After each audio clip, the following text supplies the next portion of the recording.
Bonjour à tous. Good morning everybody. Good morning. Je suis assise ici pour vous éclaircir à ceux qui ne connaissent pas. Pour vous éclaircir le mot affamé. Oui. Mon mot affamé parce que tout le monde, le mot affamé c'est un mot français, mais chacun peut l'appeler de son sens et d'un sens différent. Quand moi je dis affamé, je vais vous dire, mon mot affamé, toujours vous entendez, je dis les chiens affamés. Les chiens affamés qui discutent, qui bousculent, qui veulent bousculer le chemin pour étudier. Je vais vous dire. Une parenthèse d'abord. Étant donné que je suis née de mes parents, j'appartiens à mes parents, donc je suis née de mes parents, mon père, ma mère, de ces deux familles, est venue ma naissance dans mon très cher pays, le Cameroun. Alors, mon père, étant d'une famille un peu trop opposée ou différente de ma mère. Je dis différente parce que ma mère d'une famille noble, un peu noble, mais mon père d'une famille un peu légèrement bureaucrate. Quand je dis légèrement bureaucrate, vous savez les bureaucrates au Cameroun sont les maîtres, les professeurs, policiers d'une certaine classe. Donc pas officier. Là c'est mon père. Et businessman. Là c'est mon père. Mais mon père parmi tous ses frères et sœurs, il est le seul qui avait opté plutôt sa guitare. Et il n'avait pas percé dans sa guitare. Il n'avait pas percé. Il a, à un moment donné, il a opté d'être paysan. Le seul dans la famille a opté d'être paysan, planteur, chasseur. Et papa, on avait plus de 15 chiens à la maison. Je dis bien plus de 15 chiens. Les chiens de chasse, bien sûr. Et parmi tous ces chiens, il y avait les Lugis, il y avait les Basenji et la petite Chihuahua. Et la petite Chihuahua, c'est un... Autant on appelle un blanc. Disons, c'est un Occident qui avait donné la petite Chihuahua à papa. Et lui, autant il disait qu'il... Bon, en tout cas, c'est un Occident des États-Unis, bien sûr. C'est lui qui avait donné ce petit Chihuahua à papa. Il était au Cameroun et à son retour, il a laissé sa petite... Il a fait cadeau à papa de sa petite chienne Chihuahua parce qu'il aimait la guitare que papa faisait, ce qui fait qu'il était devenu grand ami à papa. Et au retour, il a laissé la petite Chihuahua parmi nos chiens. Il a laissé la petite... Et la petite Chihuahua n'était pas chien de chasse. Non, elle ne faisait pas... D'abord, elle ne faisait pas la chasse. Elle était à la maison comme une chatte. C'est comme ça, elle était notre chatte de maison. Et les autres, plus de 15 chiens de chasse. Et parmi nous tous, je parle comme ça, mes frères, mes soeurs, tout le monde, les gens du quartier, tout le monde me connaît. J'ai toujours été la fille à papa, partout, dans les champs, les travaux champêtres, tout, la chasse. C'est moi qui tenais la torche de papa. Le seul moment que je n'étais pas avec papa, c'est les congés, les vacances. Vu d'ailleurs que mes oncles, mes tantes me discutaient parce que j'étais la fille chérie de papa. Donc c'est tout le monde de la famille qui me discutait pour les vacances, les grandes vacances, les petits, les congés, partout. Surtout un de mes oncles le plus préféré. J'étais toujours chez lui. Il venait me chercher. C'était ça. Donc je voulais vous dire que je connais ce que c'est qu'un chien affamé. Parmi plus de nos 15 chiens de chasse, il y avait 2 chiens opposés l'un à l'autre. On avait Lion, on l'appelait Lion. J'ai dit, on appelait le chien Lion et c'est Lion que le père m'avait donné, que c'est mon chien. Parmi tous ces chiens, Lion était mon chien. Au quartier, partout où je partais avec Lion. Le seul moment, le seul instant que Lion n'était pas avec moi, c'est quand je partais soit à l'école, bien soit quand je partais dans autre endroit. Mais aux environnements du quartier, j'étais toujours avec Lion. J'étais toujours avec Lion. Lion, lui, ne mangeait pas beaucoup. Et le contraire de Lion, on avait un autre chien qui était contraire de Lion. On avait mis son nom Chop Chop parce qu'il mangeait beaucoup. Le chien mangeait. Toute minute, le chien mangeait. On a mis son nom Chop Chop. Et toutefois, avant la chasse, on nourrissait nos chiens. Avant, quand il dit on, donc je nourrissais les chiens. Papa fournissait toujours beaucoup aux chiens parce que c'est les chiens de chasse. Il fallait manger beaucoup. Mais là, on mangeait rien que 2 fois. Là, on mange, nous tous, et nos chiens, on mange avant d'aller à la chasse. Parce que parfois, la chasse, elle dure parfois 1 jour. On est dehors. Quand c'est le week-end, samedi, on part à la chasse très tôt. Pour rentrer la nuit de samedi, donc presque dimanche. Quand vous rentrez déjà les 22, 23, c'est déjà presque dimanche. Oui. Mais là, on mangeait rien que 2 fois. Vous savez ce qui se passait là-bas, la chasse. Toutefois que l'animal, toujours les chiens arrivaient d'abord sur l'animal avant papa et moi. Et quand c'est les autres chiens qui arrivaient, il fallait que nous soyons un peu rapides. Sans ça, on va arriver quand le chien a déjà peut-être mangé un peu sa part de l'animal. Bon, c'était tout. Mais quand c'est Lion qui a atterri, c'est quand déjà on voyait Lion bondir sur l'animal, on savait que oui, il n'y a pas de problème. Dès que Lion prend avec ses pieds, il ne pique pas les dents. Lion tient le chien, Lion tient l'animal avec ses pattes. Dès qu'il tient l'animal avec ses pattes, nous avançons. Lion tire pour nous donner. C'était Lion. C'était Lion, le contraire des autres. Quand les autres prennent, oh mon Dieu, il fallait qu'on... Parfois, nous arrivions là-bas et on discutait même. Il fallait qu'on tire l'animal de la bouche du chien. Parce que le chien veut manger. C'était comme ça. Mais avec Lion, on n'avait pas ce problème. Et quand Lion tient l'animal, ses yeux sont là. Un autre animal ne peut pas oser. Parce que Lion défend cet animal pour nous donner. Vous savez pourquoi Lion faisait ça? Vous savez, c'est tout simplement parce que Lion avait un comportement exemplaire, naturel.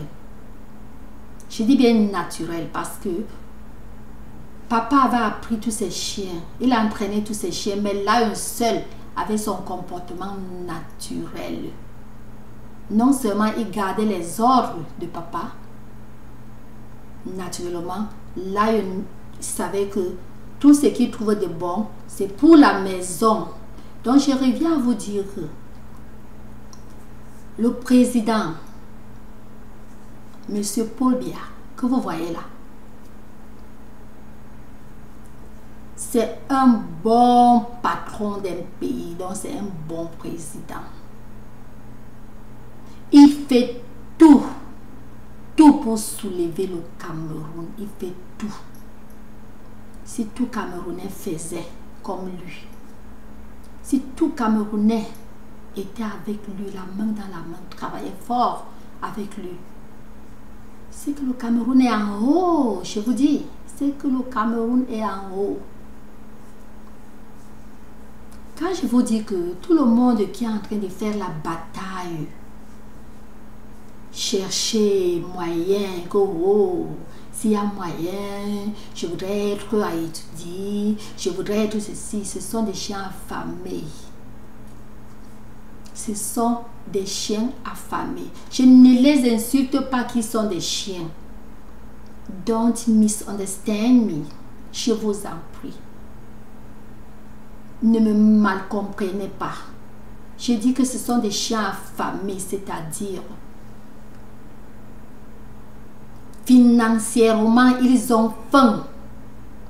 Même s'ils font semblant de vous montrer qu'ils sont des milliardaires. Ils sont endettés. Ils ont faim. Si parmi eux, d'autres montrent, font semblant, ils sont des milliardaires, et s'ils deviennent présidents au Cameroun, le Cameroun est bien parce qu'ils sont des milliardaires. Non, ils sont pleins de dettes. Ils ne vont pas vous dire tout ça dans leur campagne. Je vous dis, le président Biya, c'est un vrai homme. Il n'a pas faim. Il se fiche pas mal d'argent personnel. Vous comprenez ce que je suis en train de vous dire? Il n'est pas là pour chercher à remplir ses poches. Bien, il n'a pas faim. Faites beaucoup attention. Faites beaucoup attention d'essayer un peu de comparaître bien avec quelqu'un d'autre pour le Cameroun. Je vous en prie. Voilà un monsieur, il n'a pas faim, il n'a pas faim, il n'a pas faim. N'entendez pas tout le boubou que les gens vont faire. Les vidéos, les ceci, les professionnels vidéos, c'est-à-dire les journalistes, les ceci, parce que moi je ne suis même pas YouTuber. Non. Je suis venue seulement pour parler ce petit truc-ci. Vous allez pas entendre tout ce monde, les journalistes, les ceci, cela, ils vont beaucoup parler. Ils vont beaucoup faire, c'est parce que ils ont financièrement faim. Je vous dis la vérité. Ils ont financièrement faim. Vous allez préférer donner votre viande à un chien affamé de garder? Non, c'est une question. Vous n'avez pas besoin de répondre à cette question. Non, mais je voudrais que vous réfléchissiez sur ce domaine, sur ce point. Quelqu'un qui vous dit que si lui ou elle est présidente ou il est président, il va faire ceci, il va faire cela, il va faire cela. Non. Ne rêvez même pas sur tout ça. Ce sont des gens qui veulent entrer pour finir le pays. Ce qu'il faut pour le Cameroun, ce n'est que les citoyens qui peuvent travailler ensemble avec Biya et essayer de faire comme il veut, donc ce qu'il demande de faire. Essayer d'exercer son commandement. Vous verrez que le Cameroun va bien marcher et tout sera bien. Mais quand plutôt les gens pensent que c'est peut-être en rêvant de voter quelqu'un d'autre ou disons en mettant quelqu'un d'autre à étudier qui va faire quelque chose de bon au Cameroun, je vous dis que c'est très faux, c'est très faux. Tout le monde que vous allez y mettre main sur pour étudier est affamé. Biya n'a pas faim. Je vous dis la vérité, Biya n'a pas faim. Biya c'est un monsieur qui aime son pays, qui fait tout pour le profit de son pays. Bien sûr que les gens sont là toujours pour nier. Les gens ne veulent pas apprécier. Les gens ne veulent pas apprécier. Vous savez quoi? Qu'est-ce que je peux dire? Quand je me demande qu'est-ce que je peux dire, parce que je sais que beaucoup de vous, vous connaissez déjà ce que je suis en train de dire là. Beaucoup de vous, vous savez bien que ce que je dis là, c'est une réalité. Mais le peu de nombre de personnes qui ne voient pas cette vérité, je ne sais pas ce que ces personnes rêvent pour le Cameroun futur. Le Cameroun, à présent, c'est un pays qui rêve du grand bonheur. Mais il échoue de rêver au grand maintien. Vous comprenez un peu? Ce qu'il faut pour le pays de nos aïeux, notre pays aimé, ce qu'il faut pour le Cameroun, c'est la maintenance. Quand je dis la maintenance, maintenez et tout dit. Et le commandant présent de tout dit. Faites tout, marchez main à main avec lui. Vous verrez que le Camerounais aura tout. Vous aurez tout ce que vous voulez. Vous avez des grands rêves, mais presque zéro maintenance. Est-ce que vous avez d'abord maintenu la bénédiction que Dieu a donnée en plaçant, en donnant le président Paul Biya au Camerounais? Parce que c'est Dieu, c'est toujours Dieu qui fait que nous nous révoltons. Mais nous faisons mal parce que nous ne maintenons pas cette bénédiction. Même n'importe le plus beau véhicule du monde, le plus fort véhicule du monde, quand il n'y a pas maintenance, ça ne peut pas faire de son meilleur. Donc, ce qu'il faut pour le Cameroun, c'est la maintenance et l'entretien. Parce que quand je dis maintenance, je ne dis pas seulement maintenir, non, l'entretien. Entretenez le président, soutenez le président, appréciez le président, appréciez ce que, quand je dis président, je parle du président, monsieur le président Paul Biya.